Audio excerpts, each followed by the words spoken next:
Hello there, you're watching and listening to another ScoutCast on www.fantasyfootballscout.co.uk. My name is Mark. My name is Jonty. My name is Andy. I almost forgot where we were from there, all the distractions going on. Welcome to the ScoutCast. We're going live without the city whistle going. There's still 10 minutes to go. We've turned our phones off. We're cutting ourselves off from the outside world. We are resigned to the fact that there is going to be a 0-0 draw at the Etihad, aren't we, Jonty? Yeah, because I was saying on the site today that every time we have a Scoutcast during midweek fixtures, we always do terribly, and the unexpected happens. And I said, I'm sorry, everyone, but we've all triple captained Aguero. We've all got Sterling, and some of us have got Sané. So watch out. And what's happened? Sterling missing, given a well-earned rest like he needs it. Aguero so far doing nothing. Sané, I believe, has been booked. Oh, has he been booked? Oh, lovely. Yeah, just to really rub it in. I'm not sure. Don't take gospel, but I believe. Oh, he has. So there we go. So the curse of the live Scoutcast. And I mean, it's so bad. It's been so bad for Granville that he hasn't even shown up. No, he can't show his face, can he? Because he got rid of Harry Kane. It's doubly bad. We all got. I think anyone who got City players in and took a hit probably got rid of a player who scored at the weekend. That's just the way it was. Costa came in, Hazard, Kane, Ali. They basically all ganged up on us. Lukaku, of course. And you could say they punished us, but it's them's the breaks, isn't it? That's the thing. We're going to go over this in detail. We've got lots to talk about. We're going to come straight back to the City and double game week and triple captains in a minute. Just run over what we're going to look at. We're going to look at the blank for game week 28, of course, Jonty, aren't we? What to do with Sanchez now, of course. Indeed, what else have we got? Third strikers, I believe. Third strikers, best defenders. Everyone wants to refresh their backlines.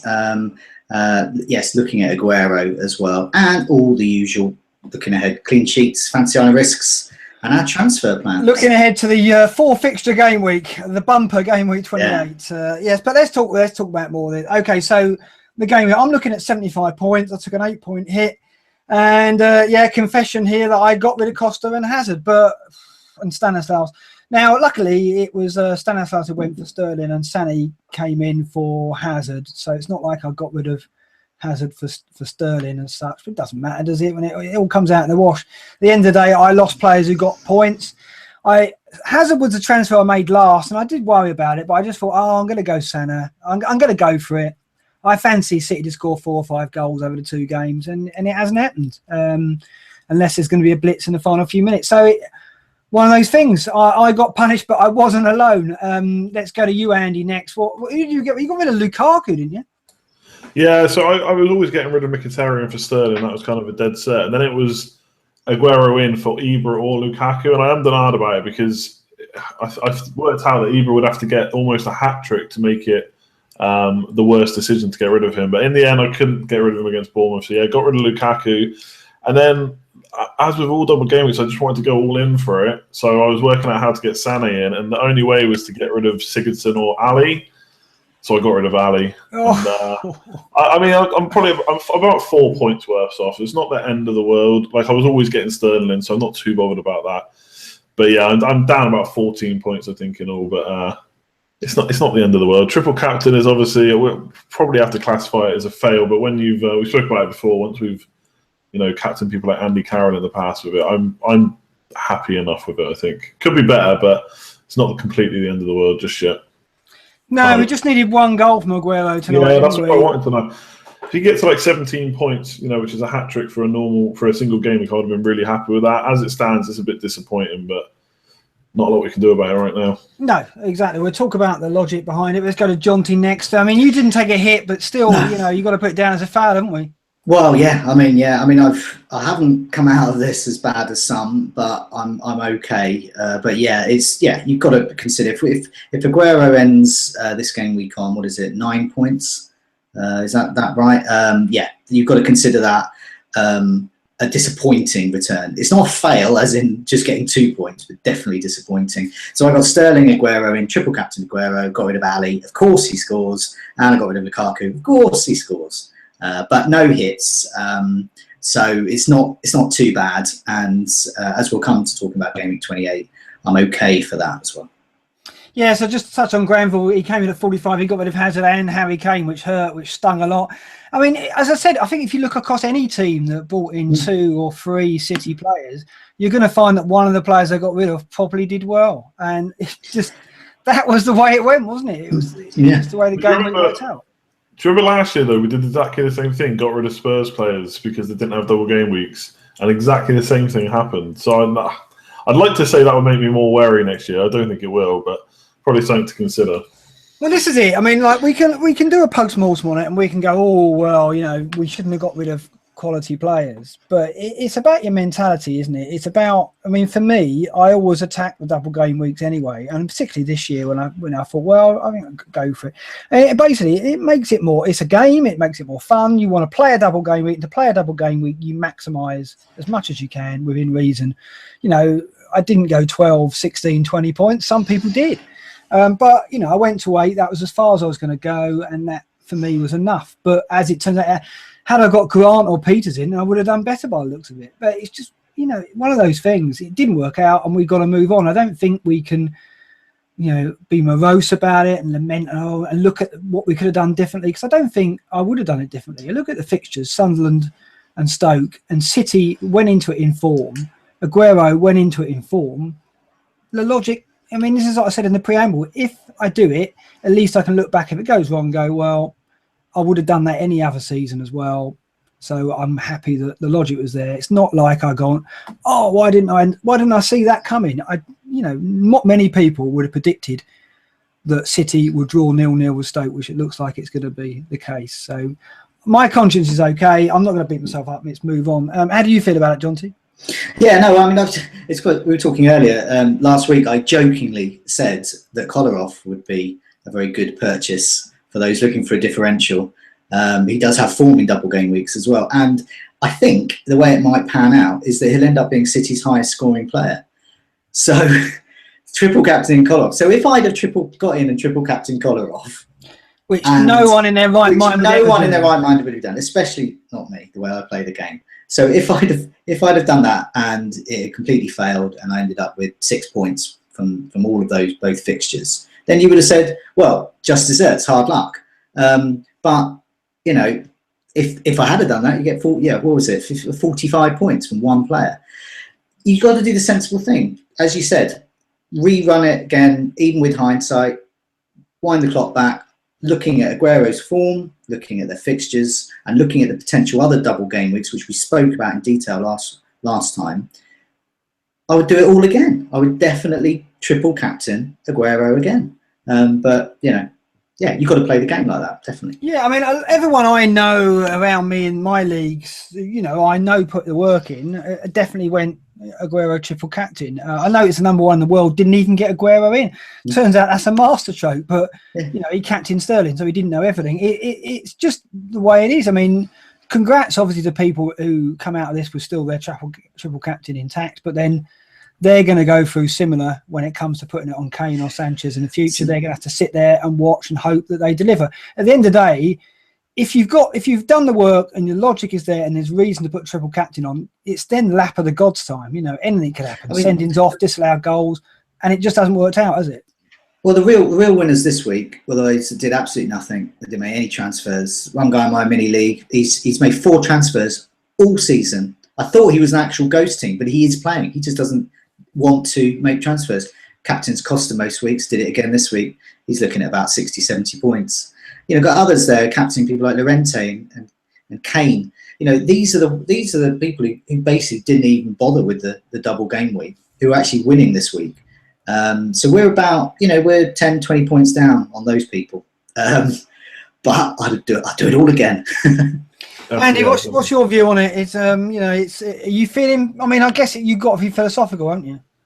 Yeah, I mean, I actually worked it out. So if say Sanchez or Kane gets a 30-point double game week, we haven't got our triple captainship, but we captain them, then we're probably about 21 points worse off overall. Which you can make 21 points up in a week, so it's not the end of the world. Obviously, if you're playing against a lot of serious players, then 20 points is a bit harder to catch up. But yeah, it's happened now. I don't know if there's much more to say on it than you two haven't said. I got a goal. 9 points wasn't what I wanted, but it's better than a blank.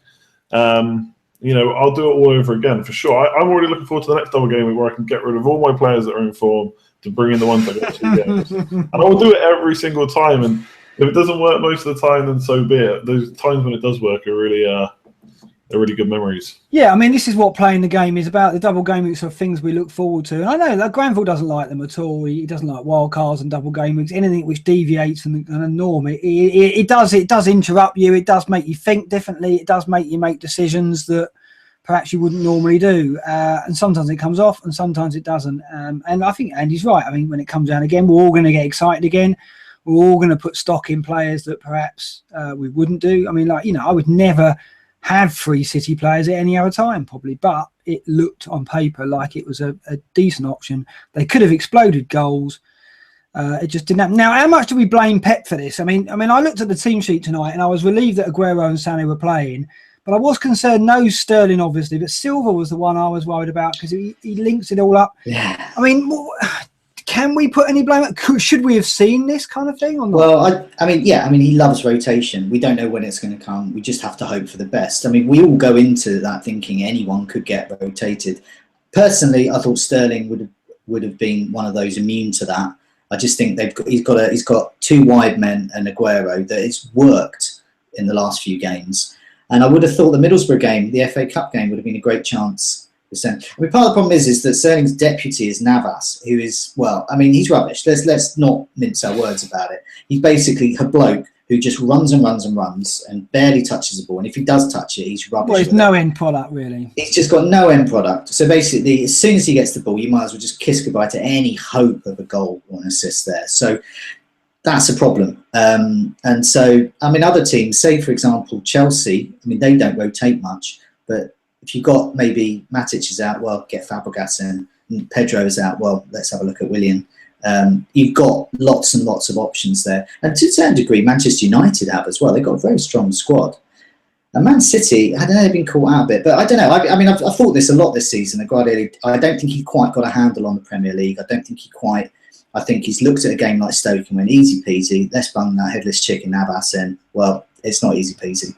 Because there isn't any easy peasy games in the Premier League, as he's now found out, because he hasn't won it and he won't. Yeah, I think I would have thought he should have played his strongest team, got a goal early, and then you can put Navas on for the last half an hour and rest players then. But you've got to get that first goal, you've got to break them down, and then they haven't got that, and then that's causing problems because the longer the game went on, the more Stoke got encouraged, and it's all about that. And Spurs got the first goal, and then they capitulated. And yeah, I think he's made an error. I think he had to play his strongest team to start with. He had momentum as well.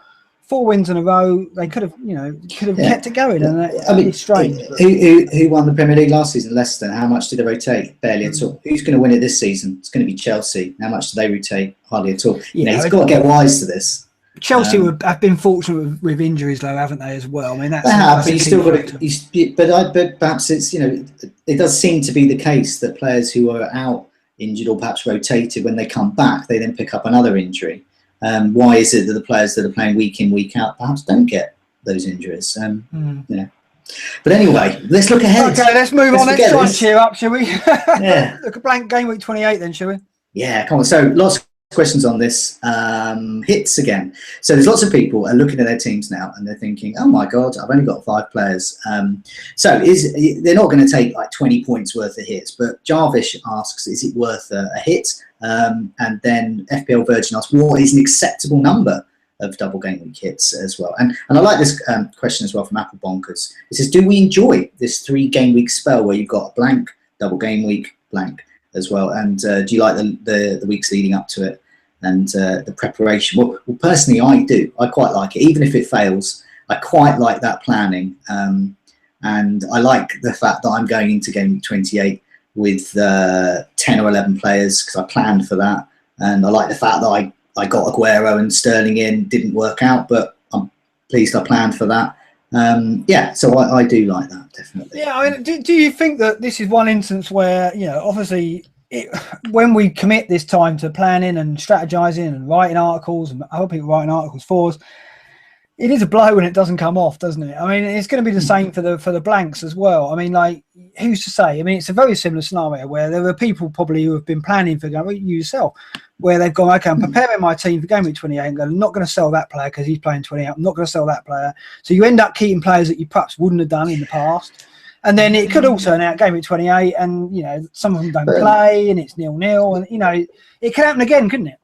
Well, I was thinking, actually, this blank double game week 28, I think was really fortunate and really lucky because the teams that are playing were teams that had really great fixtures and formed players going into it.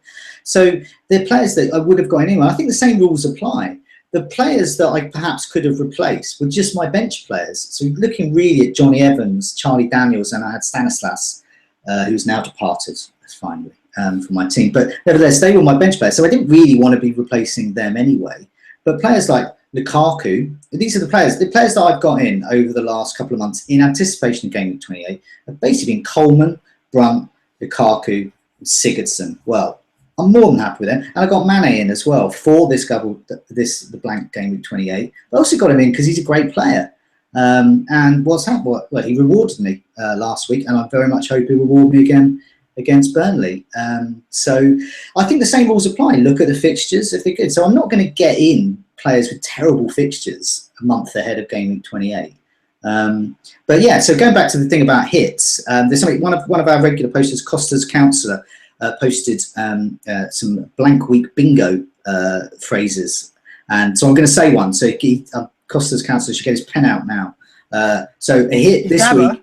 Yeah, a hit this week is only really worth -2, not -4 if you don't have a player. So Costa's Counsellor can get his pen out and cross that off. That is true, and we're going to have that in mind. And it's the same when we go into the City situation as well. We knew they were going to play twice, so you get 2 points back.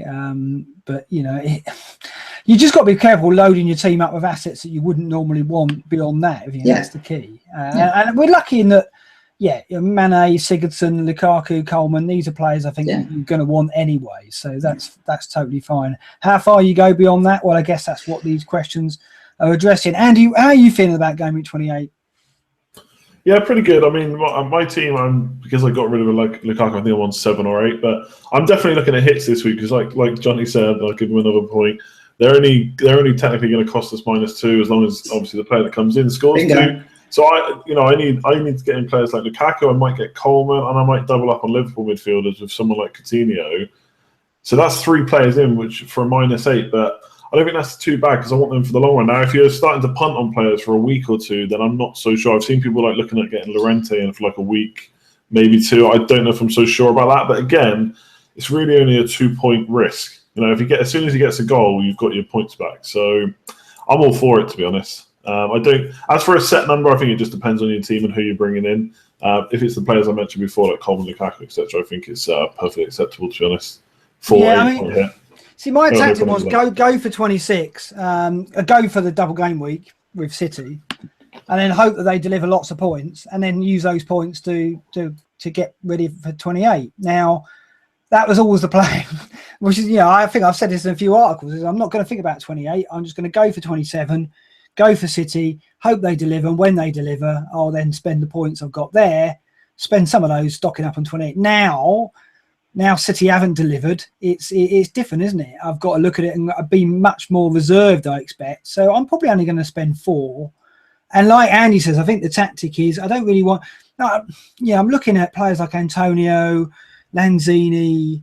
These are players that you'd want for the game week for sure. Yeah, I'd want Antonio for Bournemouth away. I'd want Andy Carroll for Bournemouth away. I'd maybe want Llorente for Hull away. Do I want them beyond that?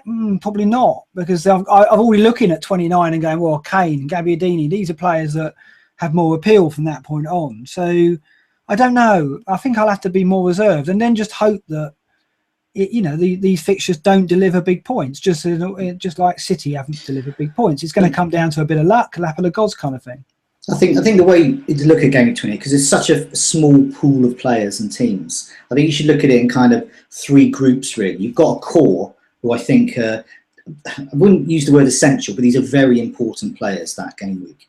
Of that, I would put Lukaku and Mane at the top of that tree, because they're probably and Sigurdsson, surely Sigurdsson's got. No, I was gonna say just those at the top of this group. But yes, Sigurdsson as well is in that group. But those two specifically because they're going to be captained. They're going to be captained by a lot of the rivals. And yes, within that group, I think it's Sigurdsson or Llorente. One of them I think is very, very important, and Lukaku, and of course Coleman as well. So an Everton defender, but I would say Coleman for his attacking threat. And then you've got this other group, a secondary group of kind of differentials that could really explode, that are good to have as well. And I put Andy Carroll in that as well, Josh King. Having both Llorente and Sigurdsson I would include in that, and perhaps a whole defender if we think that Marco Silva will do a job there. And then you've got fodder, not even bench fodder, cannon fodder. And these are the ones that have been stinking out my bench that are going to come in. So anything they get, if they can get me 2 points each, I'll be a happy man. So I'm talking Charlie Daniels, Johnny Evans, pretty much any West Brom defender this week, except Gareth McCauley, because he's got a charmed life and he will score against them. He'll get something off his left earlobe. He will score against any of them. So, but yeah, so look at it like that. So in terms of thinking about hits, if you haven't got an Everton defender, Lukaku, Sigurdsson, Mane, if you haven't got a whole bunch of these guys, yes, take it's a easy. hit. I mean, and you said don't go taking a hit to get a West Brom defender in or something. No, that's the way. I mean, at Everton, you can't see it, and you got to think that if you got Lukaku and you got a West Brom defender, but they can't both deliver for you. One of the others going to not going to get a clean sheet or is going to score. There's another question here related to that, talking about Llorente's. Anish 28 asks, is Hull's defensive resolve a worry for Swansea assets? So we're talking Sigurdsson and Llorente here. So I was doing a bit of research today for one of the forthcoming articles, and I was looking basically how well, because Llorente it's all about the headed goal threat, and so how well Hull deal with that. So 5 of Llorente's goals have been from headers, and only Christian Benteke has had more headed goal attempts than Llorente this season. So that's how attacking is. So people think, Hull, they're not very good at that. Well, they didn't used to be. So, but recent evidence shows that Marco Silva has really completely transformed how they defend headed goal attempts. Before he took over, Hull were the second worst in terms of conceding headed goal attempts. They were absolutely appalling. Now, just since game week 21, they're the 8th best. So they've shot up the rankings there. Well, it's Harry Maguire. Harry Maguire's done exactly. So but it's also to do with the organisation there. They're not getting into positions where they can have a headed goal attempt. Anyway, so that makes me think. Yes, Llorente, I think, is always a good option, and yes, he has so many headed goal attempts he could score.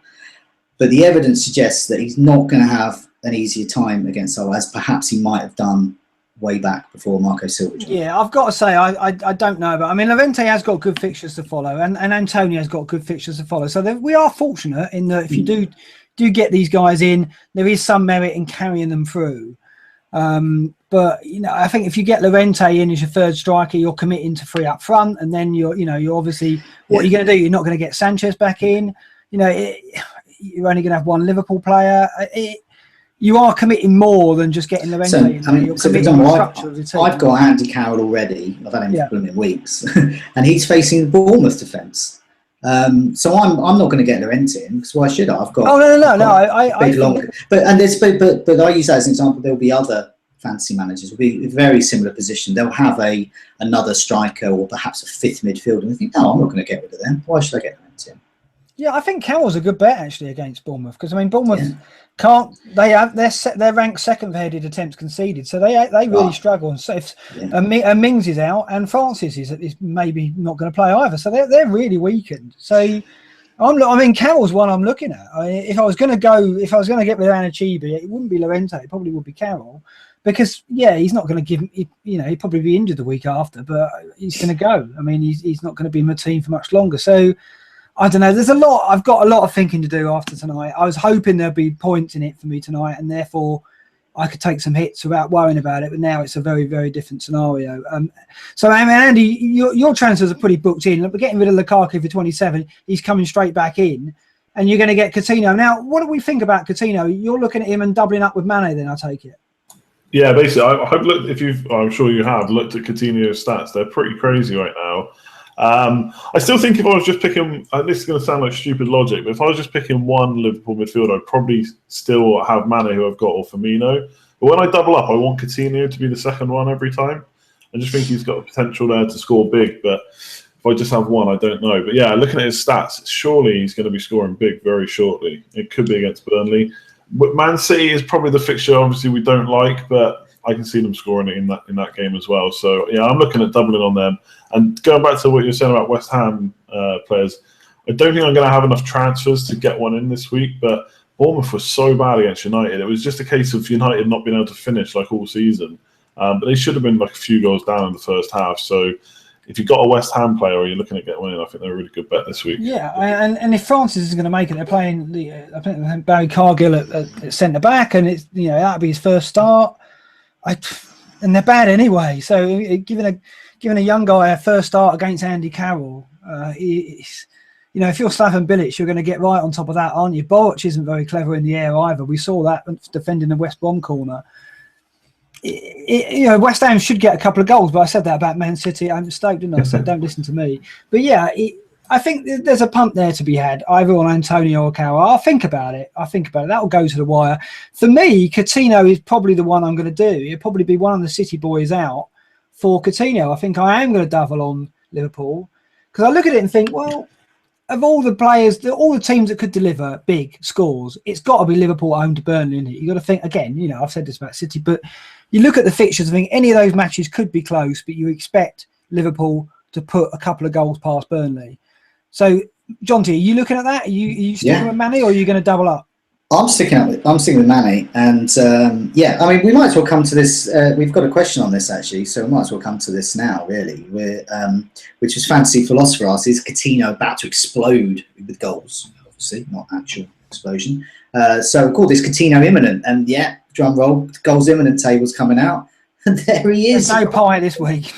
There's no pie this week, but yeah, there he is, right at the top. 20. I mean, Andy said just now, he said, look at his stats. Well, we're looking at them now. 20 goal attempts in the last 4, just 1 goal. So basically, Coutinho is an old friend of the goals imminent table. He's always at the top. And when he gets to the top, he comes off because he scores. And I think this is going to be the week. If it's not this Burnley one, it's going to be the week after. He will explode. So we'll come to transfer plans later. I've already taken a hit. I've already got 11 players if Phillips plays. But I'm tempted to take another hit to get Coutinho in as well. So, because I think lots of people are going to be taking 11 already in your. Yeah, I'll be going into that possibly with 8 goodies, and with an 8-point hit with 11 players. 8 goodies. What? Bill Oddie, Tim Brooke Taylor. Bill Oddie, yeah, Tim Brooke Taylor in goal, and but I'll be going there with a good set of 11 players. On just a double hit there, and there'll be lots of other people going in there with 5-6 players, or taking hits to get 5 or 6 players. So, don't know, it depends. Wait and see. If Phillips is going to play, I might and ah about it, because I've got to think long term. Do I want Coutinho long term? But in terms of is he about to explode with goals, the stats suggest yes. Yeah, I mean, Coutinho long term is an interesting one. The fixtures aren't bad by any means. City away, they've got a good record there. They've done them there before, and you've got to think there could be goals in that for Liverpool anyway. Is it too much to take Coutinho and Mane to City? Probably. I don't. It's not ideal, but I have more of a worry about Liverpool against the easy teams than I do against the big teams. As we saw when I think in the scout squad when we were preparing our scout picks, and I think it was you and Paul had Sanchez in. I was just thinking of that thing. What? I mean, not because he, ended up not playing, as we'll discuss it in a bit, but it was more the fact that I just think Liverpool will just completely turn it on. And Wijnaldum scored. He always scores. We involved in a dugout, which is the draft game. I got Wijnaldum in because he always scores in these types of fixtures, and he did. And they're the games I'm worried. I'm more potentially worried about Burnley more than against City. Yeah, I just fancy Coutinho against Burnley. I think that Burnley have got a defence that can deal with most attacks. They're going to defend deep. They're a big, strong defensive unit, but Liverpool are just so mobile. It's very similar to City, and it's more fluid. There's pace there through Mane, and Coutinho will just be all between the lines or causing all kinds of problems, I think. So it depends. It's going to be like City tonight. If an early goal arrives, Liverpool can get 2 or 3 goals. If it doesn't, it's going to be a struggle probably. I think it was the Watford game. And I had a couple of, I think a lot of people had 2 Liverpool midfielders there. It was amazing. And it was just relentless scoring. And the points were racking up. It was amazing. Incredible. And I'd like to see that again. And yeah, it's a bit of a retro feel getting 2 Liverpool mids. Quite like I'm just looking a bit longer term. And if you look at the next 4 fixtures, and they've got 3 home games, Everton's maybe not quite as good, but Spurs really picked them apart at the weekend. Everton were all over the place for it, especially for the first half. And then Bournemouth is in that 4 as well, which always looks good for goals. So I don't know. I mean, I'm probably going to stick to. I think I'm going to stick to 3-5-2. Maybe depends if I want Gabbiadini in. So if I am, then 2 Liverpool mids looks good. I think over the next 4. Just got to hope they turn it on against Burnley. Yeah, I agree. And they haven't got Europe, and they're not going to rotate, so it's going to be fine. And I think Coutinho has signposted a big score. I think absolutely. So I think he's spot on with the question there. I think it's coming. It's just whether or not we're going to hit it this week. And I think he's the one that I'd be scared of. If I didn't go in with him for game week 28, I think I'd be worried about Coutinho. So I'm probably going to do that move, and I may even put the armband on him, because I just think that, if you're short of players, then maybe one thing to do. This could be a week to take a risk on the captaincy, because we look at it and it's Lukaku or Mane. They're top of the captain poll, but we've been to Lukaku before, and they're playing West Brom, who they're not gonna roll over and concede 3 or 4 goals. It's not going to be a thrashing as we saw with Bournemouth. So yeah, Everton will win that game probably 1 or 2-0, and Lukaku will probably score. But Coutinho can have a double figure in him, and it could be that kind of punt that makes a difference for me if I'm only going to have 6 or 7 players over someone like yourself who goes 11 and goes Lukaku. I may have to take a risk on that. That may be what I do rather than taking hits. So Coutinho, it looks good. Okay, let's talk Sanchez. Shall we? Got some questions on that? Yeah, so Ross Bin Drive asked, what are our Sanchez plans? And Kings of Leon asked, does the Gunners' dramatic Champions League exit make their assets more appealing? And KTK Interesta suggests that this is part of a kind of an annual Arsenal collapse, that then they turn around when they're out of all the other competitions, and they start and they go off on a flyer for the last month, 6 weeks of the season. So yeah, that could be happening again. I don't know, it's tough to say, because what we're doing here is not stats, not necessarily form. I'll put the fixtures up. Let's look at the fixtures. West Brom away, City at home, not so good. West Ham at home, Palace away, Middlesbrough away. So yeah, fixtures are golden, really. I mean, looking at that, really good fixtures. But what we're talking about here is someone's mindset, really. He looks like he's probably going to be leaving in the summer. Is he really that committed? Yes, he always looks like he wants to win. So we have to think, is he going to just go all out on a finale bit, or has he just had enough? We can't predict that, because we're looking at this is it. And it's funny, because 2 weeks ago when we were weighing up the triple captain for Aguero, we were like, well, Sanchez and Kane would be the ones that we put it on. If you were going to choose out Sanchez and Kane now, 2 weeks later, there'd be no contest, because I think suddenly one's on fire and the other one seems to have got issues. I mean, I think my bias would be, given that they have West Brom away, which might not necessarily be a rollover, but he could score, and then Man City at home. Given those 2 fixtures, I think we've got a couple of games to have a look. And then if it looks like he is genuinely committed, because we'll find out, because they're 2 quite contrasting games as well. And then game week 31, West Ham get him in. But if he's looking like he couldn't be bothered, well, we know. Avoid. It was always my plan to save the money to get him back in. And it was going to be Hazard going. I knew that when I got rid of Hazard for Sané, I knew that I planned to get rid of Hazard a week later anyway to get Sanchez back in. So that made the Sané decision easier. I'm like, well, it's not like Hazard's going to stay in my team, so I'll get rid of him early and get Sané in. But now, obviously everything's changed now, because I wasn't to see what was going to happen in the Liverpool game. So I don't know now. And I think you're right. I do want to have a look at it. Andy, what's your view on Sanchez? I mean, was he coming straight back for you? Yeah, I'd certainly looked at it a few weeks back, and especially when I got rid of him. That was the plan, to always get him back. But yeah, I kind of agree with Johnny. I think it was a pretty weak move from Wenger, apparently, dropping him because of a spat in the dressing room, and then he brings him on at half time. I don't think that's much of a punishment. So I don't really have any worries about whether he's going to start or not. So I suppose it is just whether he's going to do the business. I just think, and this is, I've talked myself into it now, that West Brom away and Man City at home is probably okay fixtures not to have him for, and I'll just wait. And someone else who will probably come on to later, another reason for this is there's another big hitter from London that I want in my team first. So I'm kind of prioritising Kane over Sanchez. So yeah, for now I'm going to leave it, and just, I suppose I'm risking that he doesn't go big for the next couple of game weeks, and then get him in against West Ham, who he did all the damage to earlier in the season when he got his 23-point haul or whatever it is. So yeah, I'm going to hold off for now. I don't have any fears of him starting. I think he's going to keep starting. It's just how Arsenal are as a whole, and maybe going out of Europe would be helpful for him, so they can start going for fourth place again. Yeah, and I think Katie Interesta is right. And then they do go on this run, don't they, in the last couple of months, and they look like world beaters again. Almost like when the pressure's off, they can just get results. So we could anticipate that.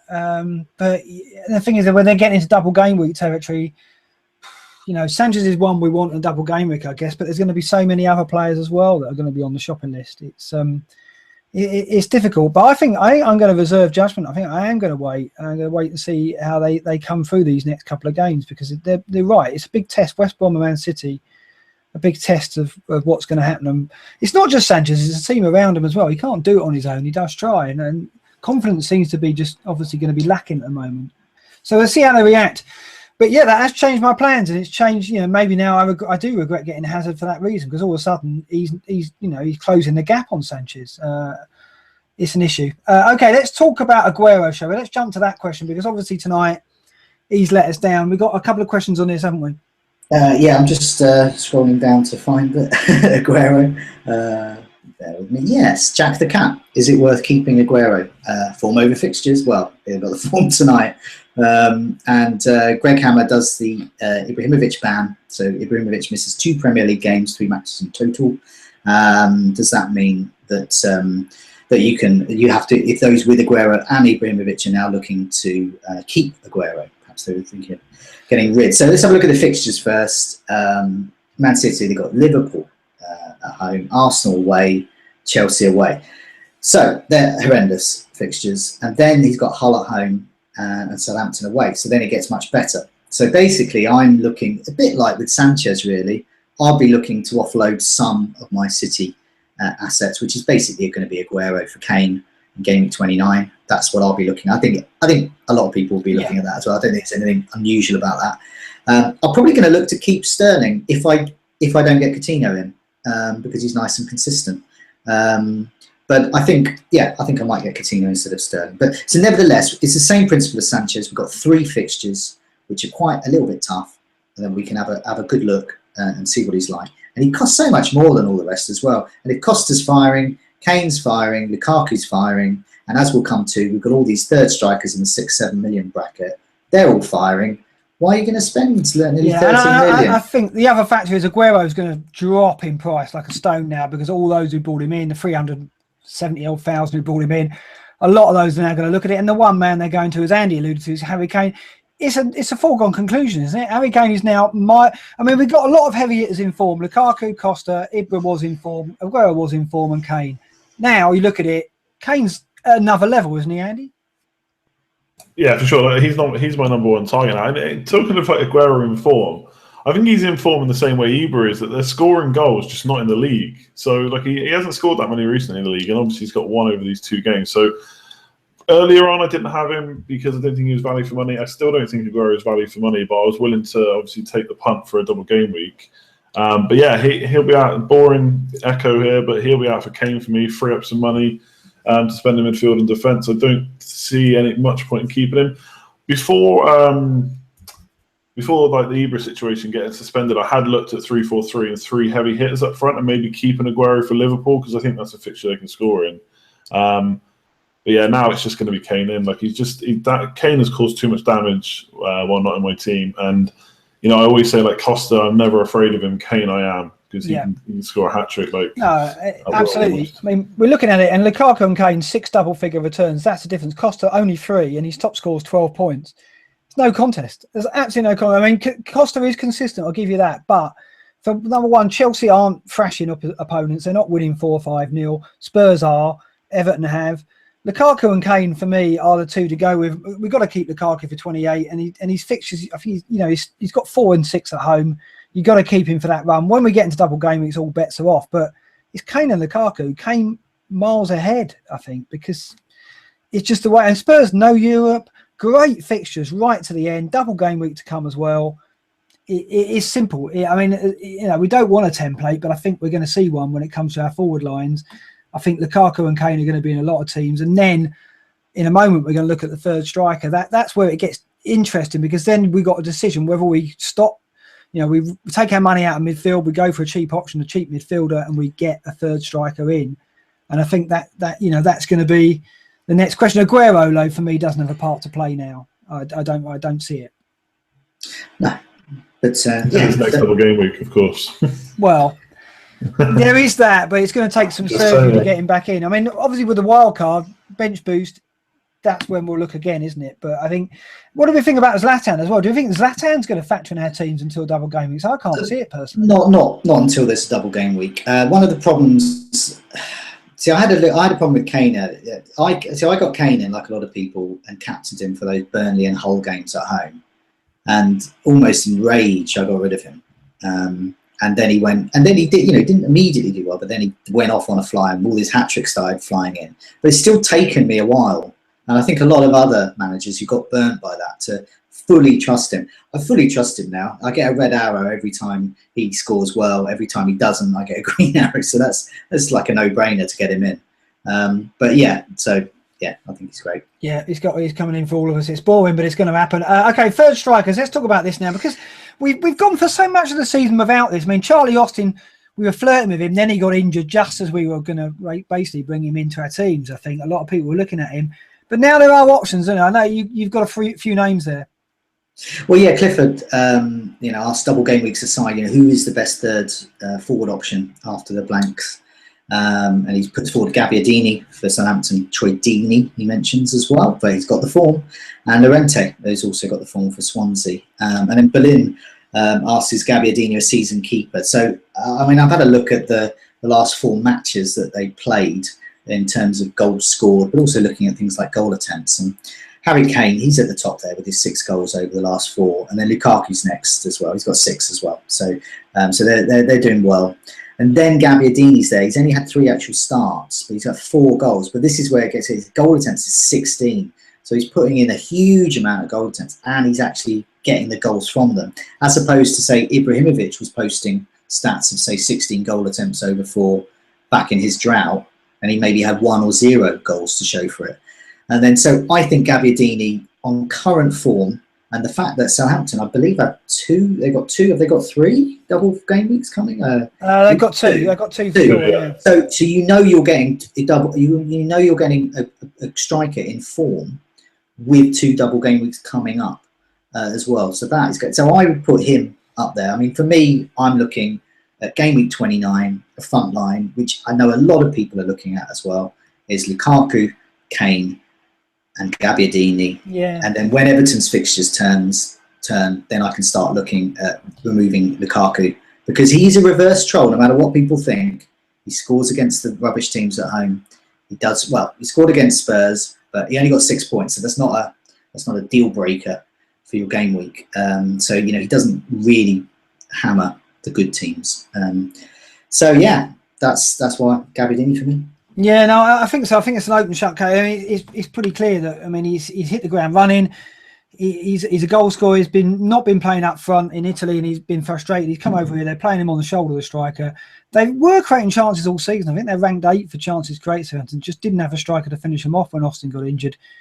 And it's the double game weeks to come, and the price is so kind as well. I mean, he has gone up in price. People have jumped on him around the blanks. It was inexplicable. We couldn't really see what was going on, but now we're all wanting him. We're going to want him in this period. Now I'm probably going to wait to game week 30 for me, I think, because I think they got a tough fixture. I think they got Spurs in game week 29, haven't they? But yeah. So I'm probably going to look at game week 30, but I just at the moment, and it could change, he's got to come in, I think, and that means going to forward midfield. That's a tricky thing. Are you looking at that, Andy? Yeah, I am again, like a bit of an echo here, but like I looked at the stats and like he's doubling the amount of shots that Llorente and Dini have got in less games. Like Llorente for me would just be a 1 or 2 game week punt and essentially just a Gabbiadini placeholder. And the thing that really kind of icing on the cake is the double game week. So you're getting him in, he's got no more blanks, and he's going to double at some point. And for that price, he's going to keep rising. I think I want to get him in. Like I follow a few like Southampton fans on Twitter, and they're saying like obviously got no cups to worry about now or anything, a bit more time to train, get tactics right, etc. They said they've tweaked tactics slightly since he's come in, so they're looking good right now. And yeah, I'm going to be probably looking at getting Gabbiadini in because I've got as my fifth midfielder in a 3-5-2 is Phillips, and obviously Phillips is rubbish at the moment. He has to go, so I'm not sure there's 5 midfielders I want right now, so I might bring in someone like Tom Carroll as bench fodder. Just get Gabbiadini in. That's my plan anyway. Okay. So, I mean, it looks like a template is forming up from. And the thing is, I can't see Kane and Gabbiadini going very far to the end of the season because of the double game weeks and the fixtures. Kane's fixtures great. Gabbiadini double game weeks. The one who could be in and out is Lukaku. You're absolutely right, John. So it'll be interesting to see if he's the one that makes way for another name later in the season. But I think the next 3 or 4 weeks, that's the forward line that a lot of people are going to go with. And it's going to be pretty boring, but I think that's going to be the case. And I don't think you say it, but the template, you say it's boring, but that template will only exist in a minority of managers. We spoke earlier about, say, for example, My Mini League, which has people who look at the site, who follow the official FPL or don't follow anything. And there is no template this season. And so we're talking about a template as if it's going to form. And yes, people are already getting Gabbiadini in. Of course, people are going to get Kane in as well. But there's no way a template will form. People are still going to have 3-5-2. People are still going to have 3-4-3. And people are going to have completely different teams. There will not be a template this season because also double game weeks will come along. And there will be a big one in double game week 37. But there will be other ones as well. And what will happen is there will be no template because we'll think, we'll get Gabbiadini in, and maybe, yes, he'll get one of the double game weeks. But then maybe another team will with another striker. And we'll think, let's maybe get rid of Lukaku then. Do the same again like we've done this week. Get rid of our Spurs players, for example. There won't be a template. No, I think midfield, there's too much choice this year. I think last year it kind of came down to you needed Ali, you needed Mahrez, and then you had Sanchez, obviously. So this year, Sanchez maybe not going to come back into our teams, and the Liverpool mids and the Spurs mids. Ali's opened the case again. I thought Eriksen had that nailed down, but now I look at it and think, is it Ali again now? So the mix is in midfield. I think up front we're going to see it settled now for a good month or two, at least until we know the double game week dates, and then we'll start looking at it again. But I think for the next 4 to 5 weeks, I think Kane, Gabbiadini, and Lukaku will see us through, and it's in midfield where the difference is going to be. I think. Do you not agree, Andy? No, well, I think at least in our little kind of fantasy football bubble, that will be the template. I don't know. So obviously people have still got players like Costa. I don't think those that own him are going to be getting rid of him for any reason. Yes, he doesn't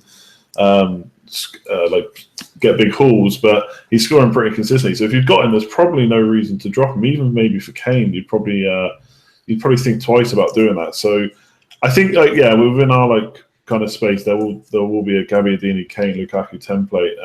But all it's going to take is someone like Ibra to come back and score a brace, and then people will start looking at him again. So yeah, I'm not too worried about it. And if I've got the template, then fingers crossed it's good, I think. Yeah, I don't think the template has actually lasted more than 3 or 4 weeks this season. I mean, that's the thing. No, that's what's made it so good or bad, depending on how you look at it. We haven't seen, we've seen the big hitters just rotate all season. Look. I mean, I've had every single Liverpool midfielder.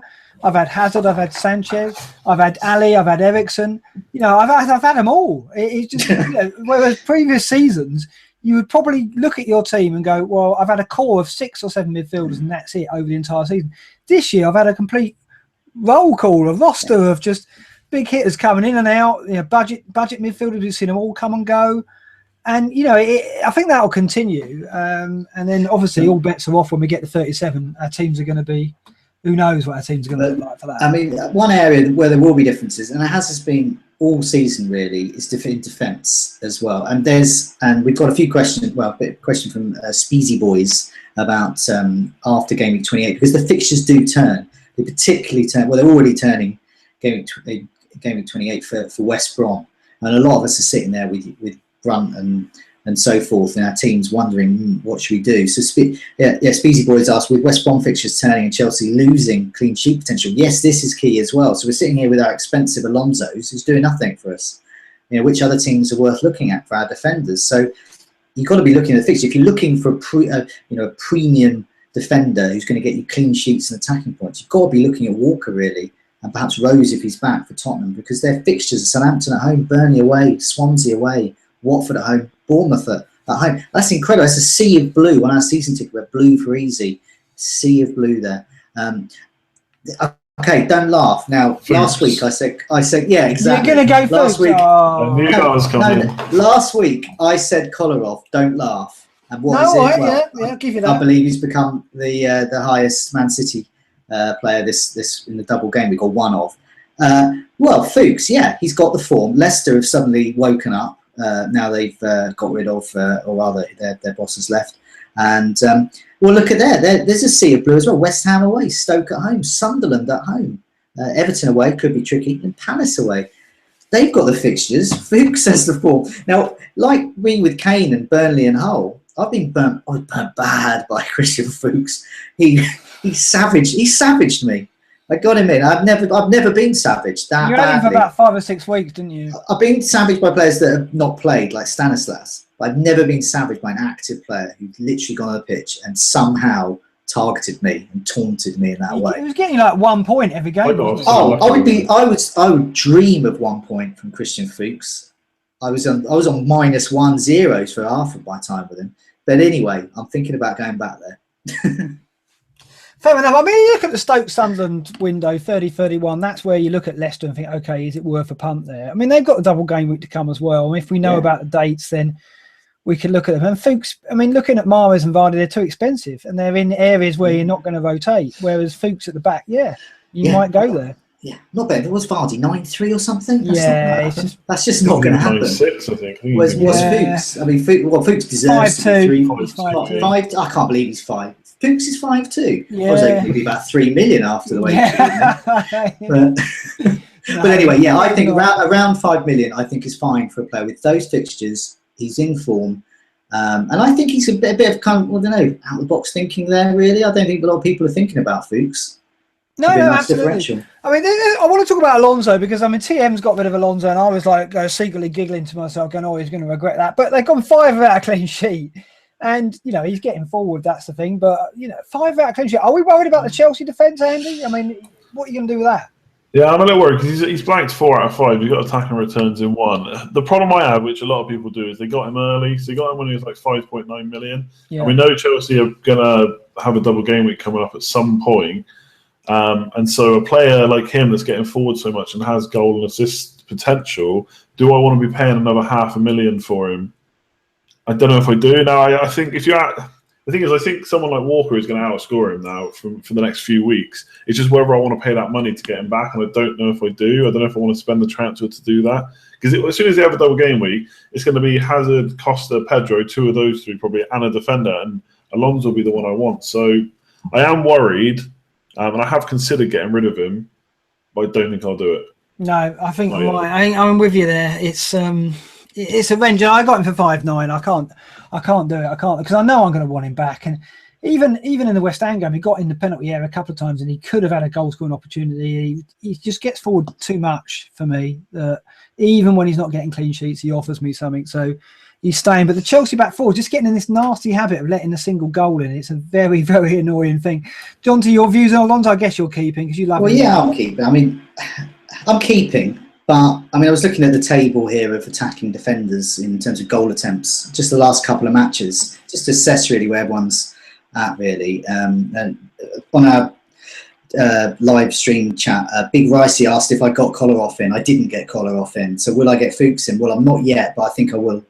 Because he's there. And so if I do, it will probably be for Alonso, because that frees up a million and a bit. For Alonso, you're asking for it. Look at where I am in the rankings. Maverick. I'm not like, I can't go anywhere. So why not? I don't know. Look at it. with that kind of move, you could go further down. That could be. And that is risky. That is the thing with Alonso is that he has that explosiveness, but it's that lack of clean sheets. Clean sheets is the bread and butter of defenders. If they're not delivering that, you've got to go. I mean, Chelsea were unfortunate. They defended really well at West Ham. It's just a lapse of concentration, and in the end, the air raid paid off, didn't it? I mean, it was. I don't know. Sorry, I think Conte is going to want clean sheets. He's not going to be happy that they keep conceding so late on. So. Yeah, like you said, I'm a bit worried, but surely Conte's going to sort that out sooner rather than later, I think. So fingers crossed for me. So keeping Brunt, keeping McCauley. I'm keeping McCauley because he's always going to get me a goal, and he's got to. Got to keep McCauley. Okay, you want to hear stupid thinking on transfers. So I can't field 11 this week about like a 12-point hit. I've even considered, because I want Coleman in. Now, Holebas would be the one to get rid of because it's either him or Alonso who aren't playing. But I've all actually considered getting rid of Brunt this week for Coleman and keeping Holebas because of his upcoming fixtures. Just because there's a slight hope for how good his home fixtures are that are coming up. And Brunt, I think, is just done as an option right now. I know he's playing in midfield, he's got set pieces, but West Brom have just been awful and their fixtures go downhill so fast now.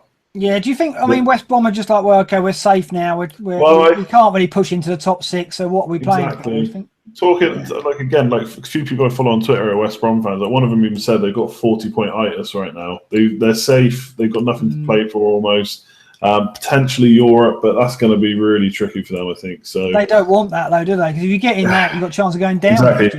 Exactly. So, yeah, I think there's an argument, obviously, and I'm sure you're going to keep McCauley, but I think Brunt, as much as I've loved him over these past 8 or 9 weeks, I think he's going to be gone for me soon. He can't buy an assist either. You know, he's been very unfortunate. McCauley's been lucky. Brunt, very unlucky. Well, Brunt's problem is he's been great at home, but their home fixtures are tough, and they've got lots of away fixtures, and if he can't do anything away, I don't think he's got any attacking returns. It's got so much as an assist away from home. No, it's 3-3 at home. That's not good enough. And the clean sheets away is poor. I think they've got 1 clean sheet on the road this season. That's just not good enough. Brunt is definitely on my hit list. He's going to be off soon as well. Okay. A lot of them. All right, fair enough. Let's move it on, shall we? We've done Coutinho. Let's get on to the game week preview, shall we, Jonty? Yeah. This isn't going to take very long, is it? No. Well, that's our fancy Oliver's clean sheets and our plans. So, yeah, I mean, let's go to Andy. I'm giving away a clean. I can only see 2 clean sheets. Yeah, so if I go last, I'm giving myself one. Yeah. No, I'm going to go Andy first. Go on. All right. Yeah. Well, clean sheet. Clean sheet. I'll take Everton. And fantasy risk, to be honest, I haven't given this too much thought, but maybe Robbie Brady against Liverpool. Good one. His left foot swinging in whatever. I'm sure he's on set pieces, right? Yeah, no, absolutely. And Liverpool weak on those. I think it's a good one. Very good. Yeah. Okay, Jonty? Okay, well, I'm going to go for the other one. Liverpool, clean sheet against Burnley. I do actually kind of think Burnley are going to score because they've scored in, I think, their last 6 away games. Now, people think they're not very good. They lose away, but they've started to actually score.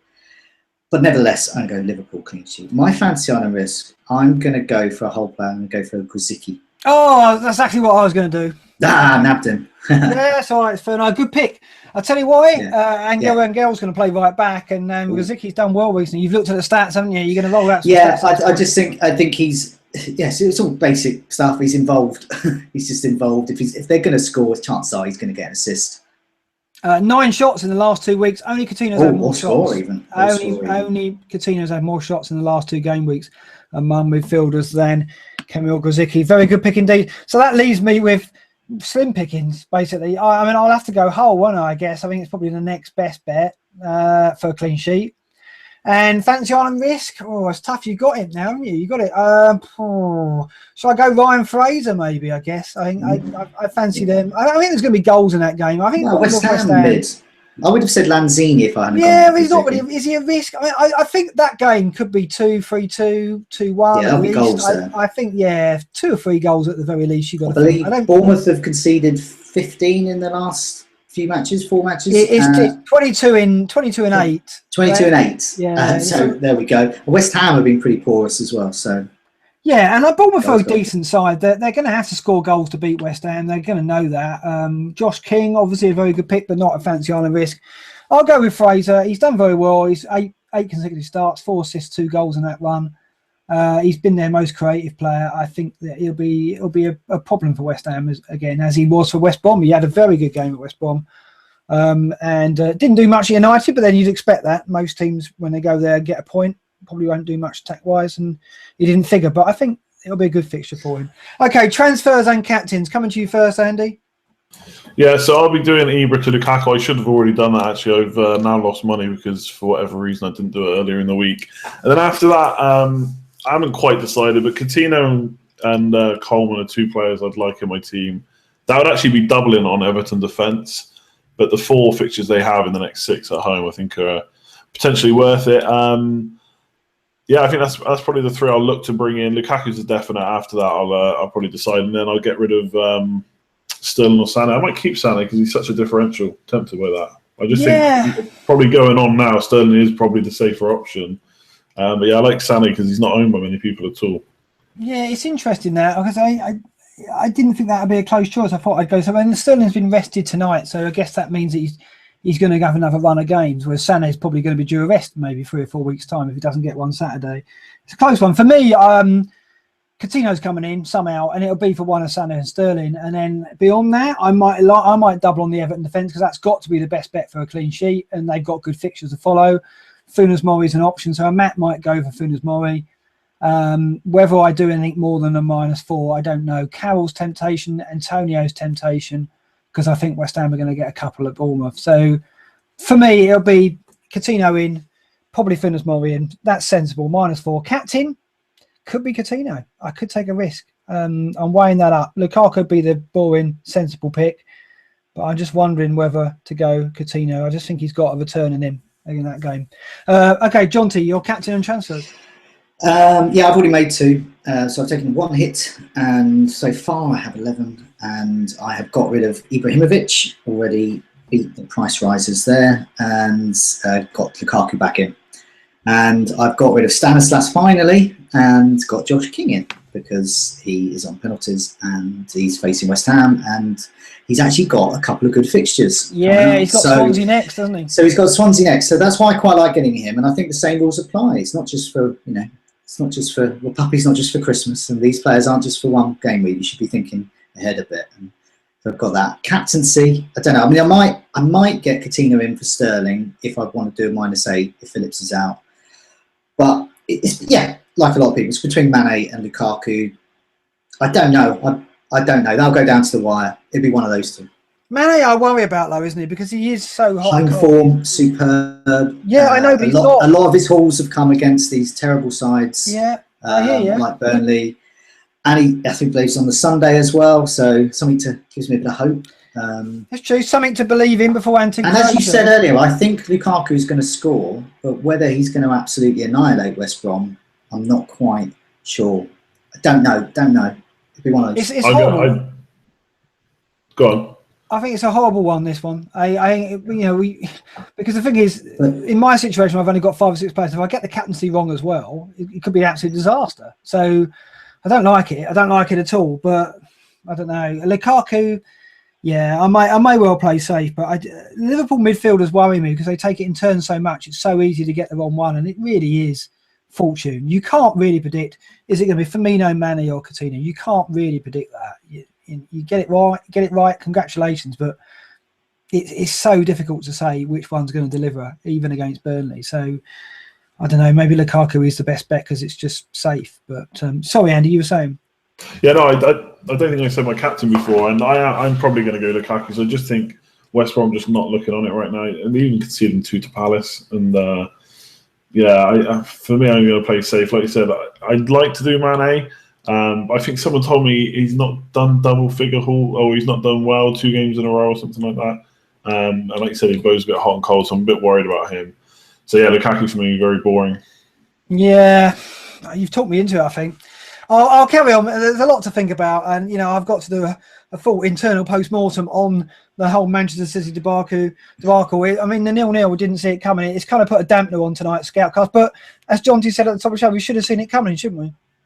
And even if we did, we'd have done the same thing again. Exactly. Every We'll be here time. next time to do the same. Like a mouse being electrocuted in a maze. I don't want to go on the site. I haven't been on the site tonight because I know there's going to be people on there going, well, you should have seen that coming, and giving all kinds of reasons why that was a mistake. But I just don't see it. This is why I went with it, because I knew that if it didn't come off, it would be all right. I wouldn't beat myself up about it. And it's done. It feels weird. It feels like it's almost a relief to get rid of the triple captain, because now I haven't got to worry about getting that right now. It's done. It's gone. It's semi-wasted. Certainly not as bad as last year's Carroll. So, at least it's out of the way. And bench boost is very straightforward. It's going to be game week 37. We're all going to pile in, and we'll see what happens. So we'll see. Okay, thanks for joining us tonight. Sorry, it's a bit flat. I blame Pep. Blame Pep for everything. It's a good night for me. Good night from me. Good night. Good night, all.